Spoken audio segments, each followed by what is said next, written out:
Hi everyone there, welcome back to the channel. Have you ever felt like no matter how much you earn, you're always running out of money? So maybe it's not about how much you earn or how much you make,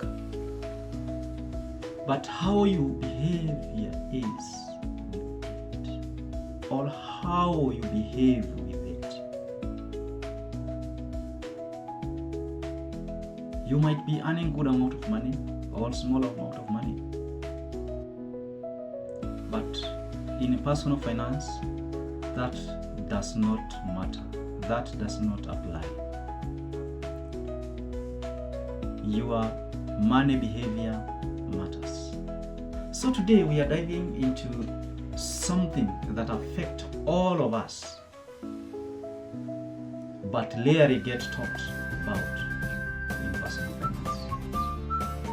That is behavioral setback in personal finance. So these are the sneaky habits and mindset traps that keep us from reaching our financial goals. But don't worry, I'm not just going to tell you what they are, but I'm going to show you how to fix them in a creative and actionable ways. Let's get started. Welcome back. Now, we want to see those sneaky habits, those traps, those dangerous behavioral habits that affects how we make our financial decisions. And one of them is procrastination. And it is the silent wealth killer.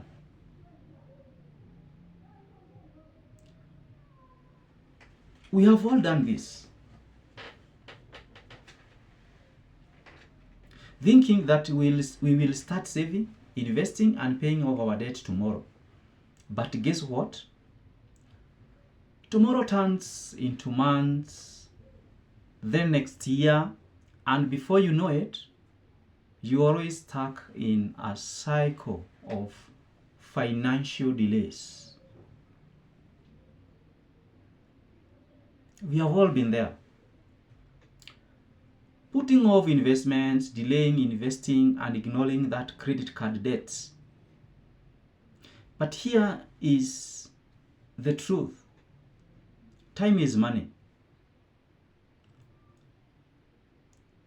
And procrastination compounds your problem.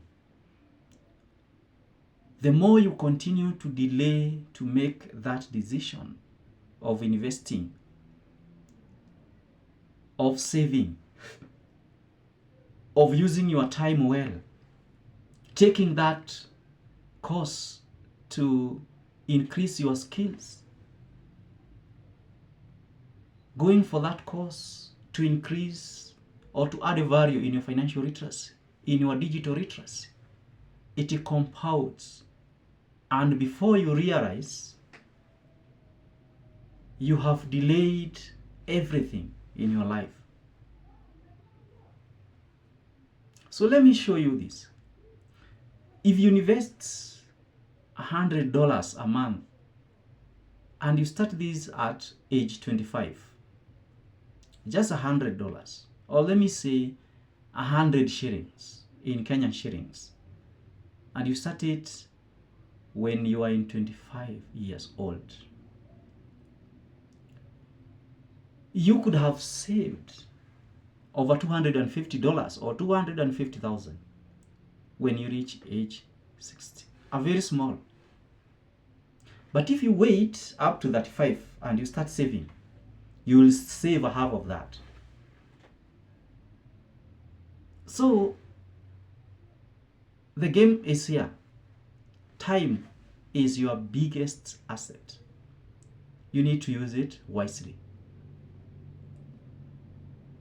And this procrastination thrives on excuses. I will start next month. I don't have enough money. These are familiar saying that we hear every day. But this is how you can try to fix this. Very creative. You can automate your savings. Or you set up an auto transfer so that money goes direct to your saving account before you see it. I know you're asking, how possible is this? It's possible. But guess what? It's very easy. You just need to go and talk with your financial institution. And you set an auto transfer. You'll pay, or you'll be charged a small fee. But it will save you a lot of hassle and a lot of charges. So just go and talk to your financial institutions and tell them you need to have an auto transfer of your money from your account when the money hits your account to a money management fund account, or to your emergency funds accounts, or to your investments accounts, even before you know the money is there. Then there is no way you can go and take it. Number 2, you can use the 5-minute rule. We call it in finance.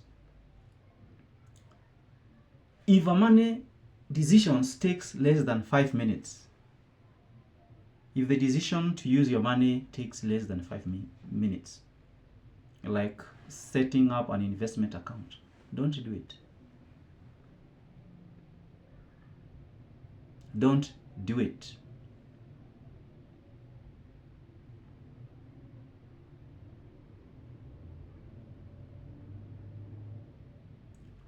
Why?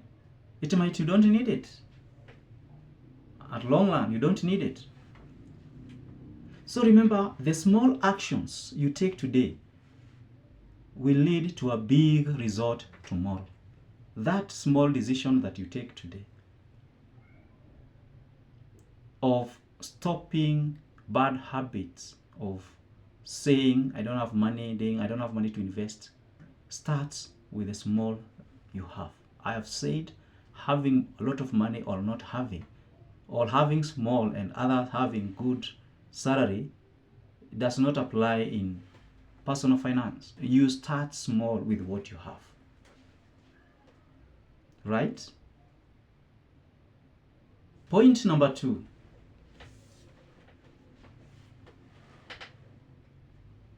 We call it budget assassination, and it is impulse buying. It causes havoc in your budget. It's so easy to sweep your credit card and you hit a buy button, even without thinking. It is easy to walk in a supermarket with your credit card. You sweep it and you buy without even thinking. So it is easy to use the credit card, just like it is so easy for you to press that button of M-Pesa, Airtel Money, and money goes, and you have nothing to do. You have no idea. That is it. You have done it. It does not linger in your mind that there is a money that has gone and how much.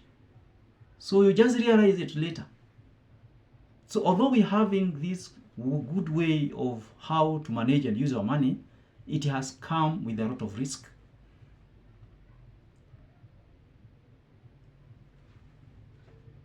But remember, those small purchases, they add up very, very fast.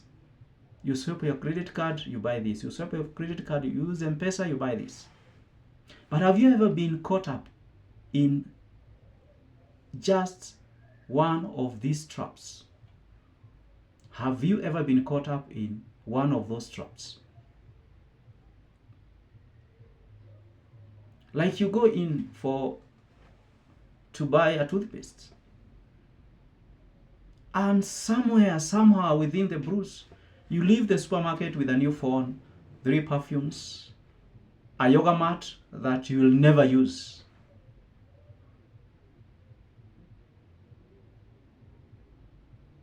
That is the reality. Let's see how. The research dictates or shows us that an average person spends over $5,400 a year on impulse purchases. That is the research.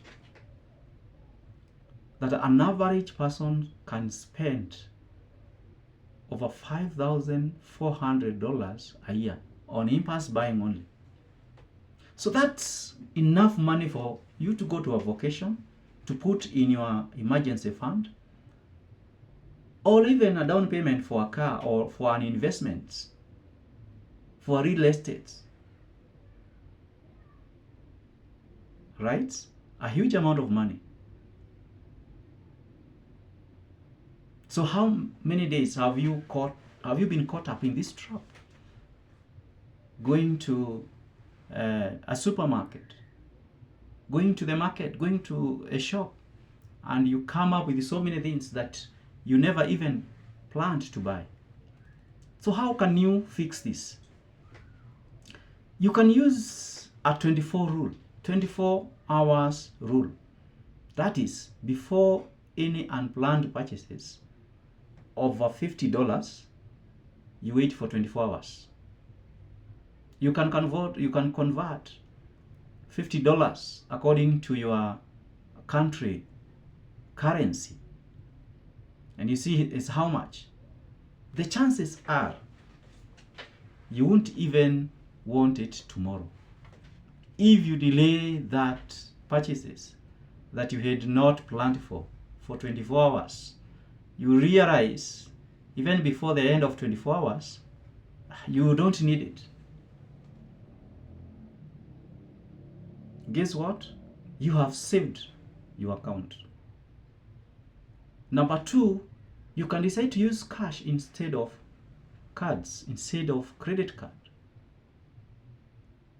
The reason being, because in personal finance, many of the decisions that we make, and that is where I spend a lot of time, not crashing numbers, but changing your mindset, because the personal finance decisions depends on your money psychology, your mindset. It is very likely that when you have a cash, you might feel a pinch not to use it anyhow, because you don't have another one. But when you have a credit card, it's very easy to sweep and you move on. So paying with cash makes your money aware of the real money leaving your hands. You will feel money is leaving your hands. That is the psychology.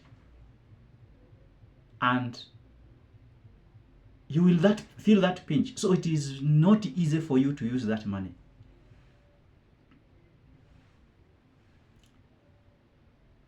You can also use the 30-day rule. That is, before you buy something that is non-essential, you write it down and wait for 30 days. 30 days rule. That thing that you want to buy that is non-essential, you write it down, I will buy this on this day, and you wait for 30 days. And if you wait still, you wait for 30 days, and you still need it, go for it. But in most of the cases, and most of the time, you realize you don't need it. So, your money is saved. Out of bruise, your money is saved. 30 days rule. That is how you can fix it. Right? It sounds very nice, and it is.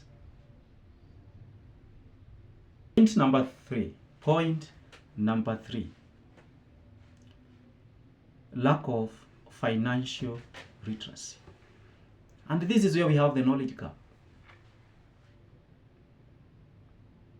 So if you don't understand the basic concepts, like how the compound interest operates, how budgeting operates, how investments operates, how credit cards scores operates, you are actually moving or driving when you are bright. You don't know where you're going. And guess what? That is the crash that is waiting for you. And it will happen. Because you don't have knowledge. You are just there. Like, imagine you are signing a contract in a language you don't understand. What do you expect? So it sounds very risky, is it? Yet, what will happen, or that is what will happen if we don't learn about the interest rates. We don't learn about budgeting. We don't learn about investment. We don't have financial literacy skills. We don't have digital literacy skills. That is what will happen. There will be a huge crash in your money.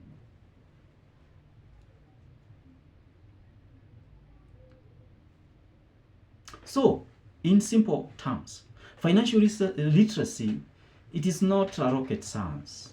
You start small. And this is how you can fix it. You read financial books or listen to podcasts, you listen to YouTube every month, and you can start reading like the psychology of money, these books that have been written about personal finance, about money, and you get a lot of knowledge on how you can manage your finance, and that mindset will be changed.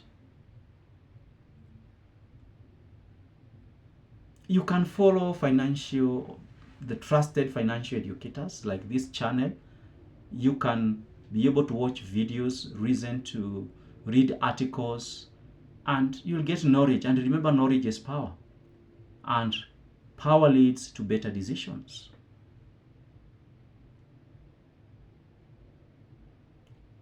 So, for example, do you know that 1% difference in interest rates on a mortgage, for those who knows about mortgage,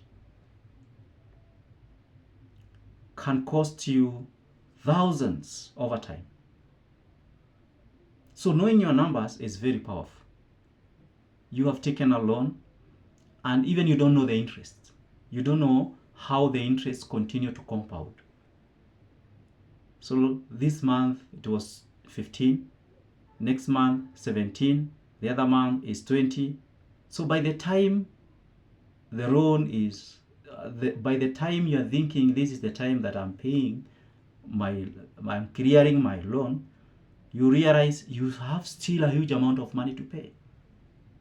And I have experience of this. I've heard people saying this, that I don't understand how that I'm supposed to clear my loan this month, but I still have another 5 months to clear my loan.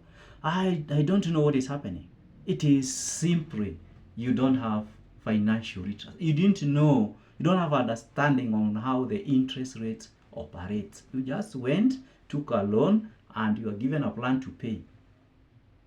You never even read the terms and conditions. What they say is that the interest rates can go up without your knowledge. and they don't have time to tell you. So it is you to have that financial literacy on what to do. So knowledge is power, and power will lead you to make good financial decisions. Financial literacy. So point number 4 that you want to see here of these dangerous habits or these behavioral traps that we find ourselves in is emotional spending. Emotional spending. Very rarely talked about, but I've decided to talk about it today. This is the stress reliever that backfires. The stress reliever that backfires. So have you ever had a bad day? And it's a bad day. And you decided to do, you say, no, I don't deserve this. And you just plug yourself into something.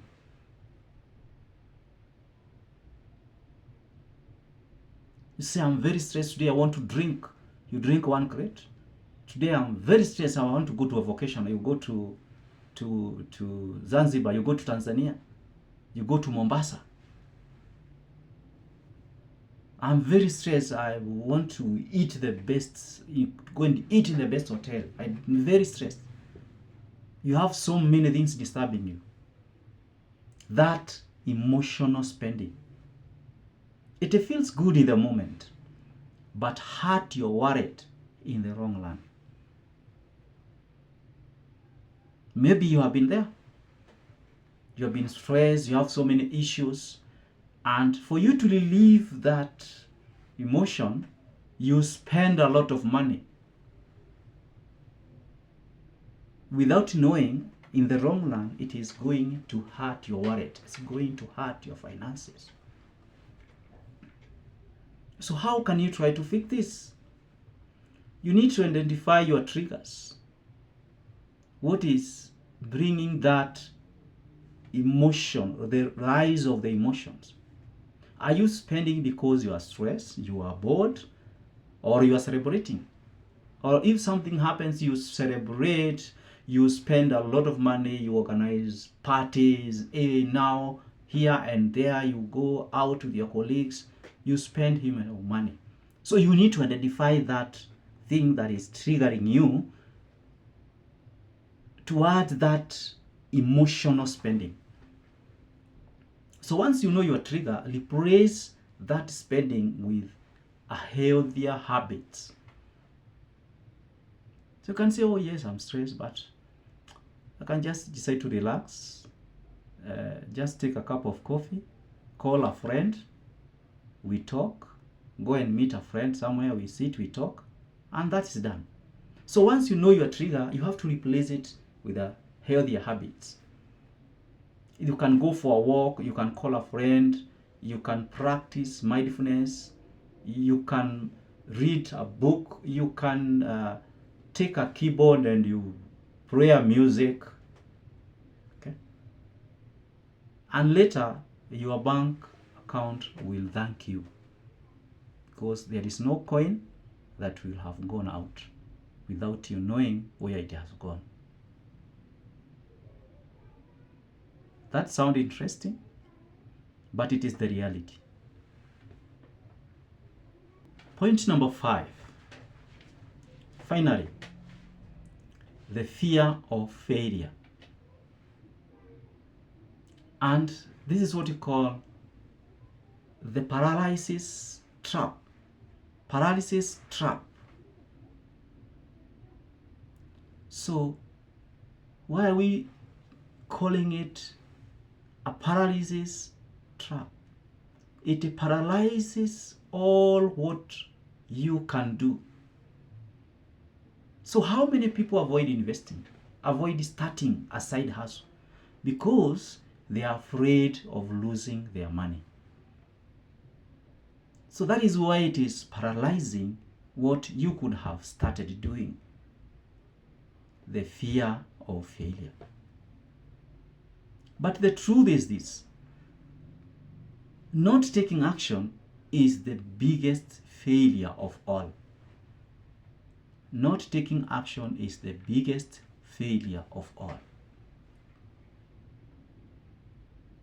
Why is this? Think of your finances like a plant. So if you don't water it, it won't grow. So what? You start small. So it is not a must that you must start investing in a huge investment. Okay? You start a very huge side hustle. But you can start small. Invest in $10 in a low risky fund. You can sell something that you don't need. That one tiny step today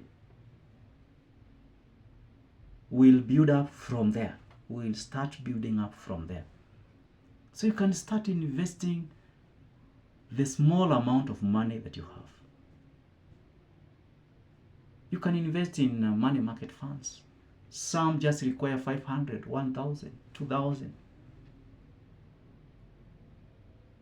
You can start there.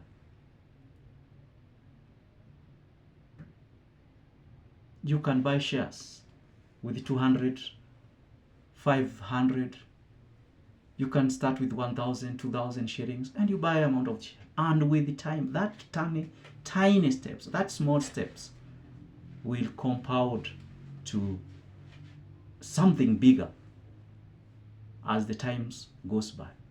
So, my viewer, remember that personal finance is as much about behavior as it is about the numbers.